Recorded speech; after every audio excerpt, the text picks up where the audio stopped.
the surrender of a sitting Philippine senator who faces a non-bailable charge of plunder at the anti-graft court. Magalit dyan si Rimulya dyan sa surrender. Hindi surrender, hinuli daw nila. Ito po nangyari sa Senado kahapon, mga kababayan. Alam nyo po, mga kababayan, ito na lang, ito bago tayo magpatuloy dito sa balita, mga kababayan, ito na lang masasabi ko dito. Ito na lang ang sa majority ang hindi pa sold out. Alam mo natin sa lower house, itong kamara, sold out na.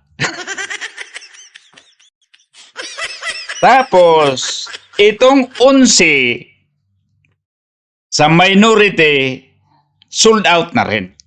Yeah. So, dyan sa Senado, ang pagiging independent nila, kalahati na lang.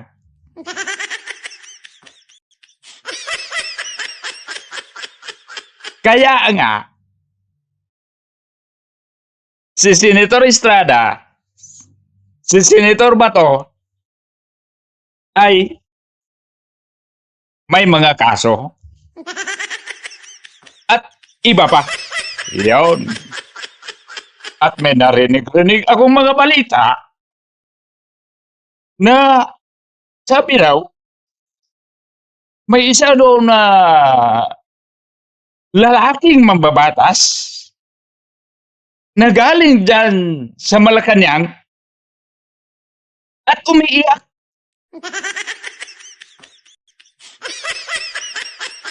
Abangan natin kung sino yun. Matindi na itong mga kababayan, itong panggigipit, itong sinasabi ni Senator Bato o ni Mayor Basti na undeclared martial law. Nako. Ito na nga. Ibig sabihin, tandaan nyo po, mga kababayan, ang lower house o ang kamara sold out na. At ang 11 sold out na rin. So, ibig sabihin, dyan sa Senate, 50% na lang na sila ay independent. So, ibig sabihin, kontrolado na ng executive.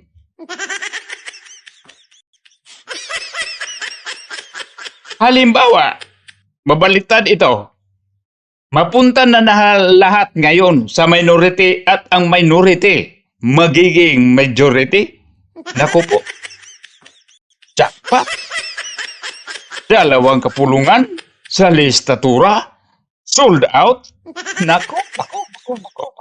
Senator Jinggoy Estrada denies the flood control corruption charges against him. He claims he was asked to join the Senate minority bloc in exchange for dropping his cases. Naku. Victoria Tulad has tonight's top story. Personnel of the Philippine National Police, CIDG, arrived at the Senate at 2:38 in the afternoon, but they refused to say if they were there to implement the arrest warrant against Senator Jinggoy Estrada. The Sandigan Bayan 5th Division issued a warrant against Estrada for graft and plunder in relation to the flood control scandal. Plunder is a non-bailable case. At 3:20 p.m., Department of Interior Matindi talaga itong mga kaso, mga kababayan. Pero, mga kababayan, ito daw plunder, ito daw yung pinakamahirap na kaso, pinakamahirap mong mapatunayan. Dahil wala daw itong paper trail. So, ito lahat, puro lang pala to chismis, walang paper trail. Paano ka makakuha ng ebidensya dyan? Na wala na papel na masubaybayan mo kung saan talaga papunta yung pera na yun at saan nanggaling at kanino nakapunta. Pero yun na nga, mga kababayan, pag hindi ka nakalinya talaga sa administrasyon ngayon, patay ka. Kung baga basta lumagpas ka sa linya, potol. Yun. Kailangan na follow the script. Stick to the plan. Kaya, kayo mga matitino dyan na mga mambabatas, matitinong senador, kung gusto nyong pahirapan ang sarili ninyo, maninindigan kayo. Pero pag gusto niyo magaan yung buhay ninyo at wala na kayong alalahanin pa, walang asunto, lahat-lahat kung anong gusto niyo ay maibibigay, follow the plan and straight to the script. Ako. Mayor and Local Government Secretary John Vic Remulla arrived in the Senate as well. Asked what his purpose was, Remulla just said he was there for work. Estrada held a press conference at 3:37 p.m. and asserted that he will not hide from the charges. Nakahanda akong ipagtanggol ang aking sarili sa hukuman at hindi ako magtatago sa likod ng institusyong ito upang umiwas sa proseso. Ipagtatanggol ko hanggang sa huli ang aking sarili para patunayan na walang batayan ang mga paratang sa akin. Hindi ako papasa ilalim ng kustodya ng Senado. I will not seek Senate custody. Hindi ko gagamitin ang Senado bilang panangga laban sa mga aligasyon sa akin. According to Estrada, the Senate Legislative Budget Research and Monitoring Office or LBRMO told the Ombudsman that it does not have any record of Estrada making any insertion to the 2025 national budget. Oh, paano nagkaroon? Wala naman pala. Pero, yun po mga kababayan, kaya napakahirap ito, mapatunayan ng plunder, pero madali mong kasuhan dahil sa unang-una pa lang, walang nakasulat, wala yung pangalan niya na may nagkaroon siya. Pero bakit? May kaso siya. Dahil, hindi ka pumanig. Yun ang napala mo, Jinggoy. Naninindigan ka kasi. Ginaya mo si Tatay Digong eh. Ginaya mo si Bato. Ginaya mo may iba dyang mga matitino. Ginaya mo. Ngayon, ano nangyari sa'yo? Dito po mga kababayan ha. Dito natin makikita mga kababayan. Ito si Jinggoy, hindi naman natin to hinuhusgahan siya na nagkaroon talaga siya. Hayaan natin ang batas. Pero ngayon kasi sa sitwasyon ngayon, halatang halata naman, obvious naman talaga na kahit isa talaga dyan galing sa kamara, walang naparehas kay Jinggoy. Lahat naman dyan na sa minority ngayon, walang naparehas ni Jinggoy. Na alam naman natin, may mga katiwalian din silang na bulgar dati. Bakit si Jinggoy? Kaya ka paborito? Dahil ba madaling tandaan ang pangalan Jinggoy? Yung iba dyan, madali naman eh. Version to the 2025 national budget. Estrada added that this information was acknowledged by Senator Panfilo Lacson, the former chairperson of the Senate Blue Ribbon Committee, which is Napahama ka pala sa kasama mo. Ngayon, naghiwalay kayo si Lacson. Ito po mga kababayan, itong dahilan eh. Dahil alam na ho nila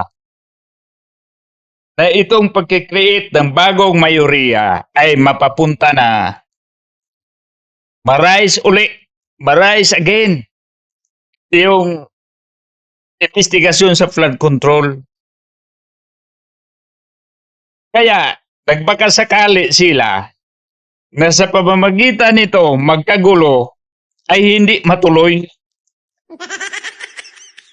Hindi matuloy ang investigasyon sa flood control. Kaya hinanapan nila ng mga diversionary tactics o mga panggugulo.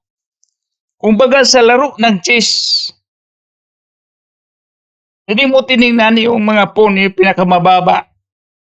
Minsan yung kabayo, minsan yung bishop, minsan yung tore, sakripisyo mo. Yung kabayo ay sakripisyo mo. Para lang makuha ang gusto mo. Yun. Ito si Jinggoy, ano kaya to kung sa chess? Ito ba'y kabayo? Ito ba'y tore? Ito ba'y bishop?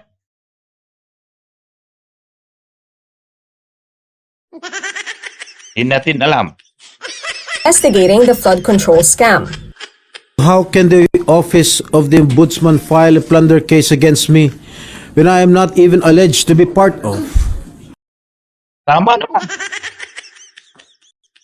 Ito kasi, hindi ito tungkol sa pananagutan, hindi ito tungkol sa accountability. Ito ay panggigipit, panghahabol dahil ikaw, Jinggoy, hindi ka kasi sumama sa minoriya. Tumiwalag ka kasi. Bakit ka sumama kay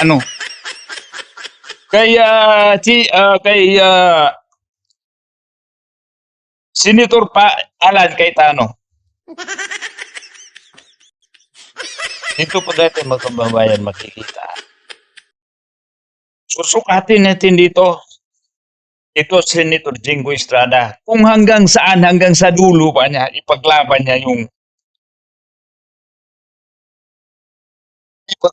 ba niya yung tinitindigan niya ngayon.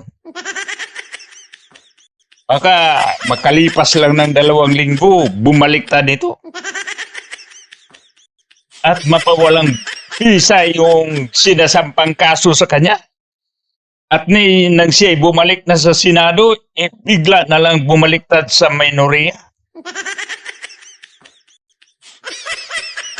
Mas maganda yung mas maaga pa makikita natin na ganyan kaysa mahabang panahon na baka magising na lang tayo na yun naman pala.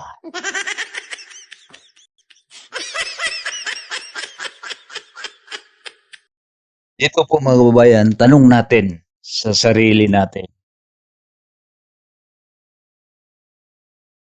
Si Senator Peter Alan Cayetano ba ang may kasalanan nito?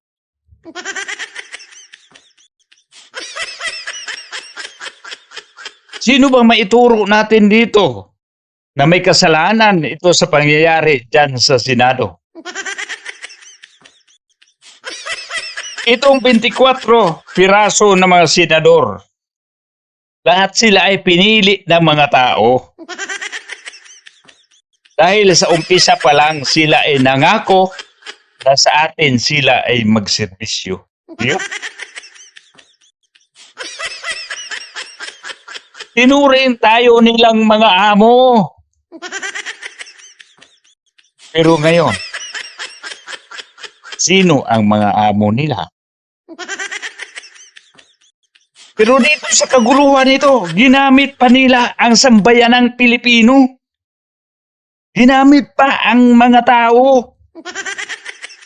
Pero sa ilalim nito, ang kanilang personal na interest ang inuuna nila. Itong mga taong matitino, sila ang biktima ngayon sa karahasan na inidikta sa kanila. Kita mo dyan sa kamara, sa mababang kapulungan, sino bang hinuli dyan? Wala. Dahil sold out na.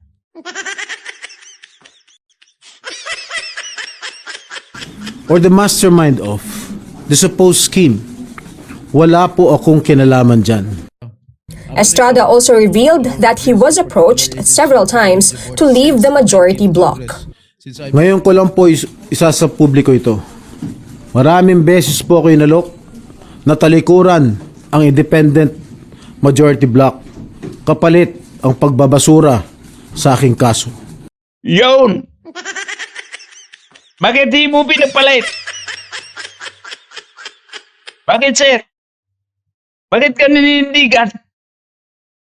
Pag ang tao may panindigan, magagalit sila sa'yo. Alam niyo po mga kababayan, ilan dyan sa mga minoriya ngayon na nakikita natin dati na sila ay may mga paninindigan. Pero kumusta sila ngayon? Dati nalaman natin na itong mga tao hindi ito masisilaw sa pira dahil sila ay may pira na pero kulang pa pala. binibinta na pala nila ang kanilang mga kululuwa.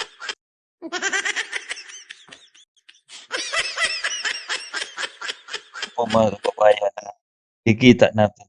Sino ngayon ang nagtatrabaho ng maayos at sang-ayon sa batas?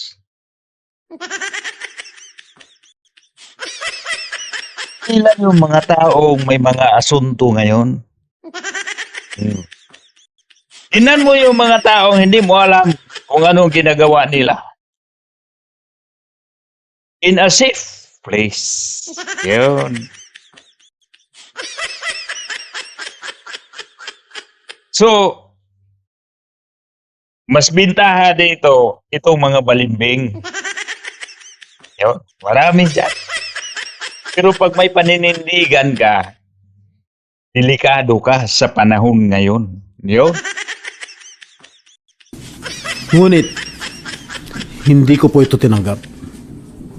Mas nanaig ang paninindigan ko na ako'y manatili sa hanay ng mga kasamahan ko sa Independent Majority Bloc. Yun. Independent Majority Bloc.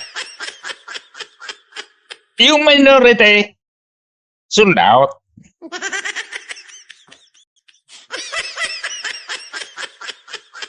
Ito po mga kababayan na parang tawa-tawa lang tayo rito para pampaluwag sa kalooban natin. Na sa totoo lang, ikakagalit natin yung mga may concern talaga sa bansa natin. Kita mo, itong sitwasyon dito ngayon sa mayoriya, wala pa naman silang balak na masama na gagawin para sa ating bansa. Ipagpatuloy nila yung impeachment. Kaya in-accept na nila yung pag-transmit, na-accept na nila ng maayos. At na-transmit na rin ang sagot ng Vice President, nakahanda na. Yung mga sagot nila, yung mga ebidensya rin nila, yung mga depensa nila, nakahanda na rin. At may mga tentative na silang mga timeline. May nagaagda ng panahon. At ito sa Blue Ribbon Committee, mayroon na rin. Yun ang pinakadelikado. Kaya, alam mo dito mga kababayan, no? Pag may tinago, kaya sabi nga nila bakit si BP Sara hindi umarap? Madali man lang yun pag wala silang itinatago. Harapin mo na. Ito ngayon sa mayoriya. Anong itinatago nyo?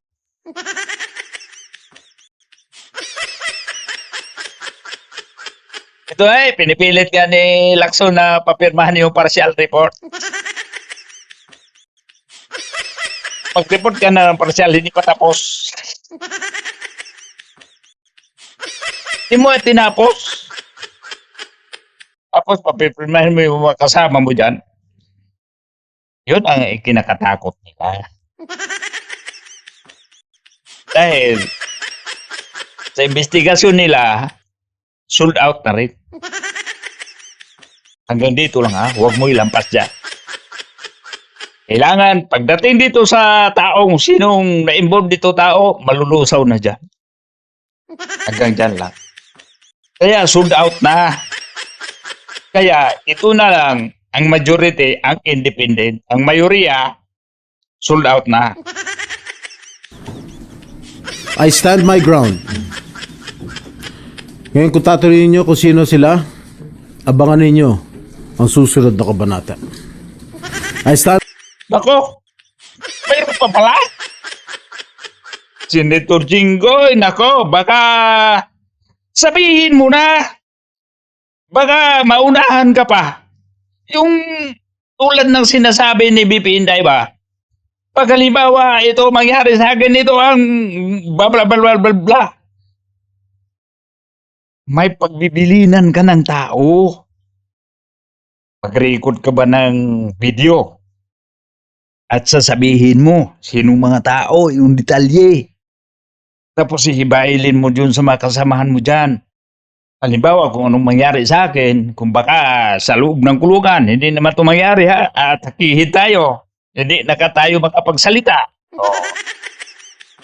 Alam mo natin, sa edad natin, may nararamdaman na tayo. O, di ba?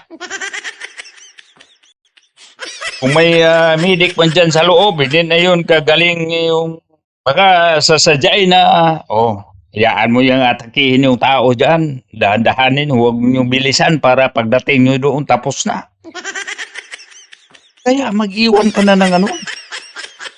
May mapagsabihan ka na kung sino para tuloy-tuloy yun. Dahil inaasam-asam din namin kung sino yun at sino pa yung mga kasama mo dyan, yung iba na ginigipit din. Importante yung malaman namin. Dahil yung kaalaman ninyo, i-reflect ninyo rin sa amin. Public yun. Dahil ang sambayan ng Pilipino yung makinabang dyan.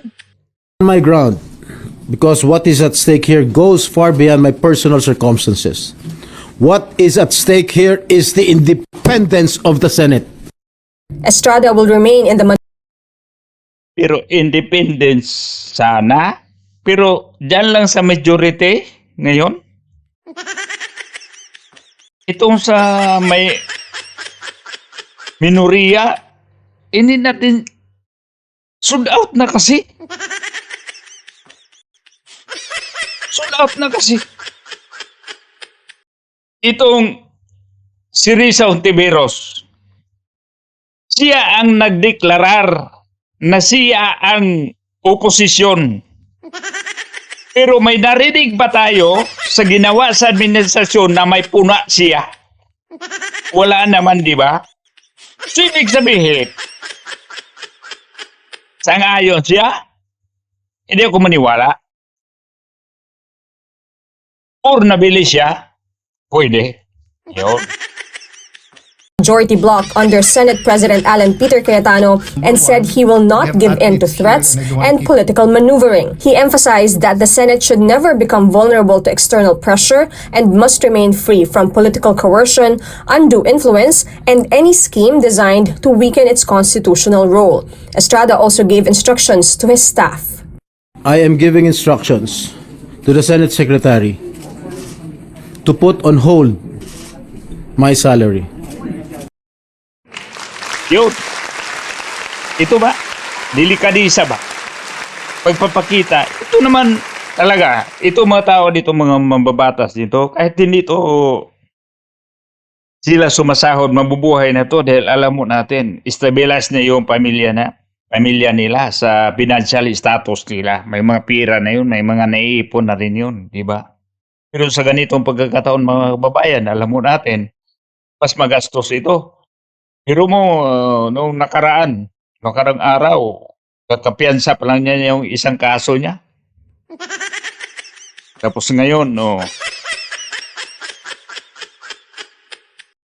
inuna talaga niyo, 2. Yung makapiyansa ka, pagkatapos ka nakapiyansa, hulihin ka pa naman. Pag ako hindi lang ako may piyansa, parehas na lang hulihin mo. 2 yung kaso mo, sige, sagarin na, gawin mo na ng 10. Pero alam mo natin dito mga kababayan, kada kaso, kailangan mo isitol yung mga kaso-kaso mo. E paano pag hindi siya makapiyansa sa isa, hulihin siya sa isang kaso. Tapos, hulihin siya. Yung pangalawang kaso, billable. Pangit naman, magpiyansa siya doon sa loob ng kulungan. Pinalaya lang, 1 araw lang yung pagitan. Pag ako hindi na ako magpiyansa, sabihin ko na, saan ba yung kaso kong plunder? Ito na lang isip ngayon. Para isa na lang. Bakit gagastos pa rin ako? Temporary ng kalayaan, ikukulong. Yun, magkano yung bill? 95,000? O 9,500? Parang ganun, basta 9 or 5 ang figure. Di ko lang sure kung 9,500 or 95,000. 1 araw lang, Pero mo 95,000? Wag yun ang mayari. Hindi ka na lang sabihin na lang, wag lang. Bukas na lang ako hulihin. Doon ka lang matulog sa pinakamahal na hotel. Magkano ang kwarto sa pinakamahal na hotel dyan sa Pilipinas? Hindi mo maubos yun.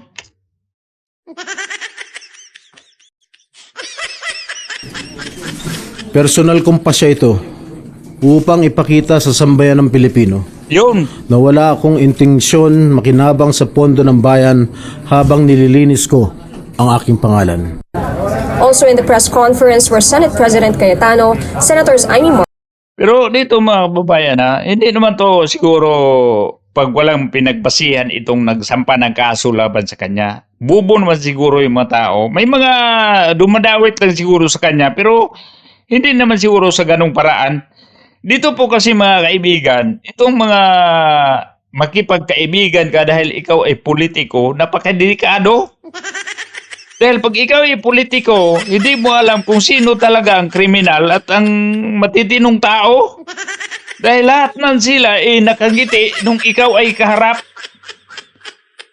Halimbawa ito, pinaina lang ito si Sir Jinggoy. Inibita kasi isang okasyon, hindi mo lang alam, naghatian na pala sila. Tapos andoon ka, sumama ka sa mga pa-cheers nila. Tapos na nagpa-picture-picture. Tapos yung nagkabululyaso na, sabi na, kasama ngayon, no? Baka yun ang nangyari. Bakit po nasabi ko ito mga kaibigan? Dahil wala sa listahan Wala daw siya doon. Bakit sa mga picture, andoon siya?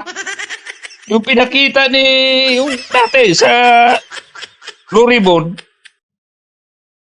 na pangalanan siya. Pagka sabihin lang, sabihin natin, mga pirang inilatag doon. Pag hindi niya alam, nasaan galing yung pira, naimbita lang siya doon. At saka, yung mga tao dito, mga negosyante, dahil karamihan, mga kontraktor, di ba? Kaya, mamili tayo ng mga kaibigan. Mas okay pa yung makipagkaibigan kayong mga mas mababang uring tao kaysa sa'yo. Ako po mga kababayan, pag magiging politiko, hindi ako makipagbarkada ng politiko. Ang barkada ko, yun pa rin yung barkada ko. Yung dati, yung wala pa akong kamuang-muang. Yung mga kabarkada kong kasama kong mga harap na paglaki natin, anong gagawin natin? Sabi ng isang kabarkada ko, paglaki ako,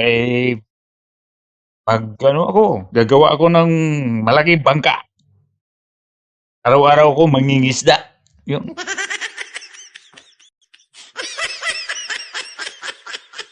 Sabi naman ng isa, ako, tulad niya, paglaki ko, mag-drive ako ng aeroplano.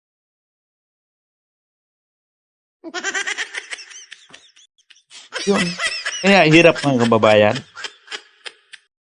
Alam niyo po mga kababayan, dito ngayon sa sitwasyon sa ating bansa, sino ngayon ang pinakabiktima rito?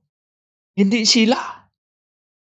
Dahil kahit anong mangyari sa kanila dyan, kahit anong mangyari dyan sa Senado, magkahati-hati man sila dyan, matsyap-tsyap man sila, parihan na lang sila ng mga ginamay dyan, magmukhang giniling na lang sila lahat dyan, mapisa-pisa naman silang lahat dyan. Ang buhay nating mga Pilipino, kung mayaman kayo ngayon, mayaman pa rin. Kami mga pobre, manatili kami pobre. Hindi kami umaangat sa aming buhay. Kung hindi kami magsisikap. Alam naman ho namin na yung sabihin natin dyan, mga binalangkas na batas dyan, pag sabihin natin dyan, pinakabuo, pinakasamari, na palaking halaga, magkano na lang yung maabot doon sa individual per tao? Magkano na lang? Ang inasahan lang sana ng mga tao, hindi naman yung pera. Yung mga proyektong umaabot, yung magamit.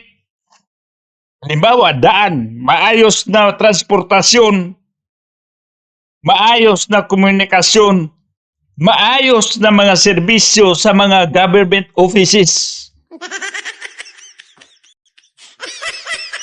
Tulad sa amin sa isang probinsya sa Cebu. Lahat na lang ng mga vital offices ng government andoon lahat sa Cebu City. Pagpunta ka sa probinsya, kulilat pa rin.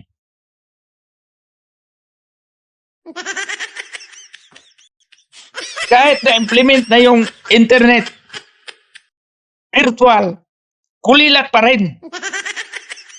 Banking system, kulilat pa rin. Pagpunta ka sa mga tindahan, hindi mo ba pala yung may mga card ka, hindi mo magagamit. Kulilat. Yun sana, mapalaki, ma-amplified, mapaabot sa mga tao. Yung komportableng pagkilos, hindi iyayaman ha, komportable lang. Hindi namin nahangad na yumayaman kami mga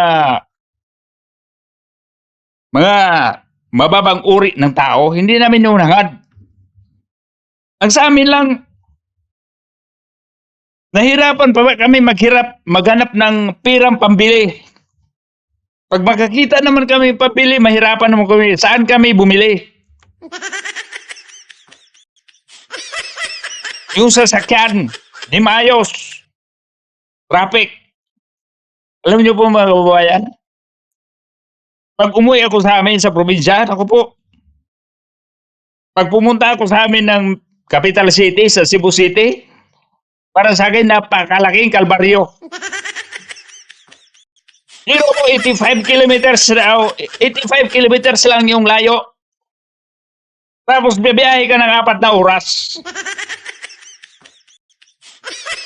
Tapos bumili ka lang doon ng isang item na hindi mo mabibili doon sa probinsya dahil walang nagbinta. Sabihin natin lang yung binibili mo nagkakahalaga lang ng 500 or 1,000 pesos.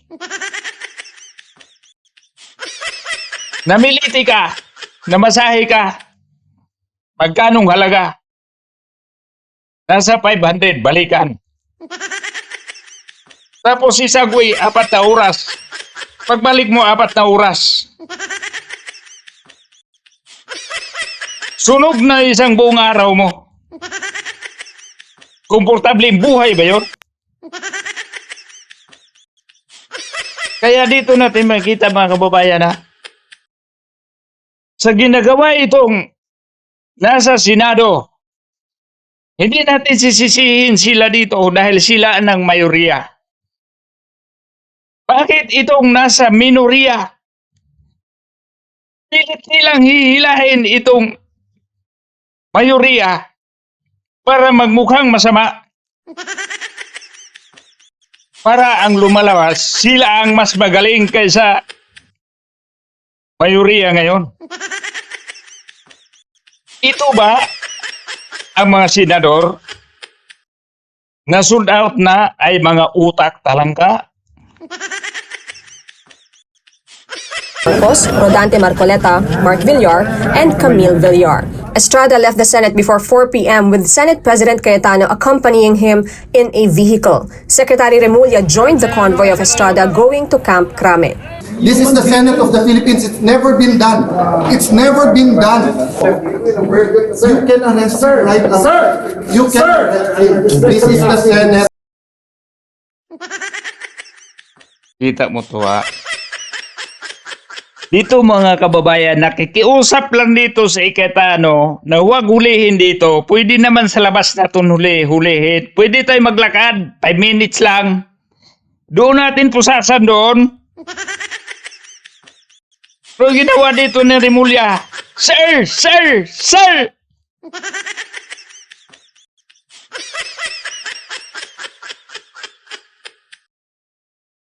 Sinasabi nila, co-equal branch ang government sa executive at saka dito sa legislative. Pero pinakita nila na mas mataas sila ang executive.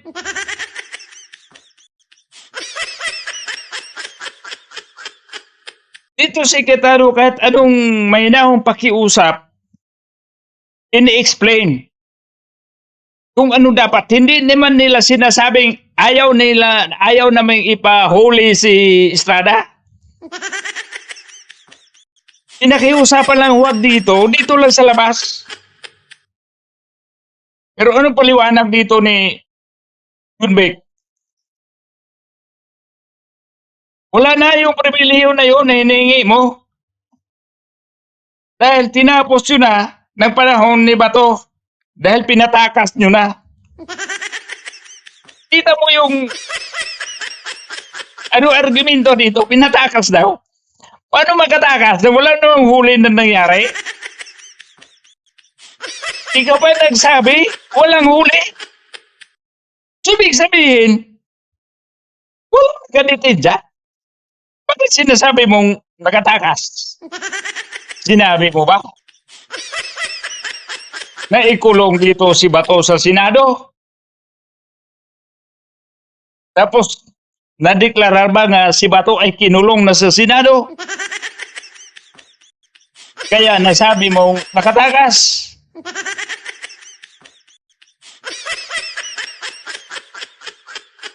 Ito mga kababayan na, ito mga taong sold out. The secretary also faced the media and addressed his tense exchange with Cayetano. The question was whether yung separation of the executive and the judiciary and the legislative. Sabi niya, even at the time of Salonga, he protected Enrile. Ang sabi ko sa kanya, in a not very calm voice kasi umakit. Angas ka kasi. Na-pressure ka kasi. Ito kasi, bakit nagkaganito si John Beck? Dami itong palpak eh. Dahil atong ang, hindi niya nahuli. Saldico, hindi niya nahuli. Si Bato, walang hulihan ng nangyari. Kay Jinggoy, kailangan na lang magkaisa, may maisa ako. Dahil ilang beses na ako naisahan. Sir, I'm sorry, you lost that privilege when Bato escaped. Kita mo?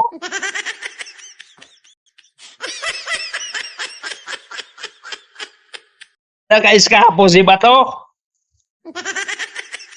Ikaw pa lang magsabi na walang hulihan na mayari. Wala namang warat. Wala kayong warat na dala. Pero ngayon, may dala naman kayong warat. Saludo sa inyo yon. At saka, sa isyu ni Bato, hindi warat ng Pilipinas yun.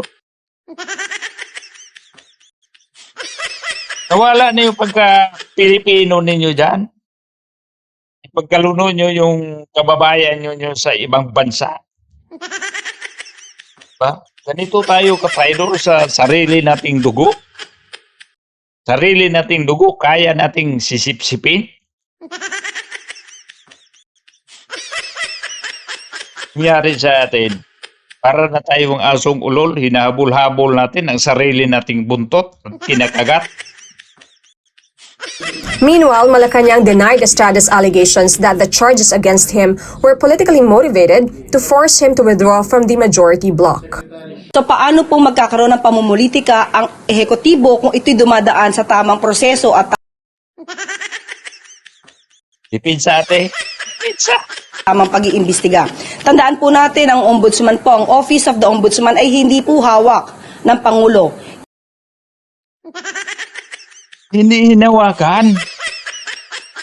Hindi hinawakan na sinakal. Iba yung hinawakan.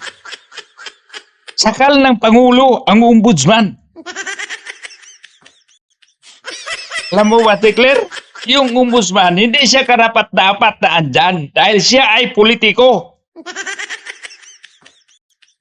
Dapat ang isang taong humawak sa posisyon sa Ombudsman, neutral. At hindi siya galing politika. Politiko yun si Crispin eh. Diba? Independent constitutional body ito. Sinasabi nyo lang, independent, pero iba yung galaw. Yung Kamara, independent. Yung Senado, independent. Anong nangyari sa Kamara? Sold out. Kalahati ng Senado, sold out.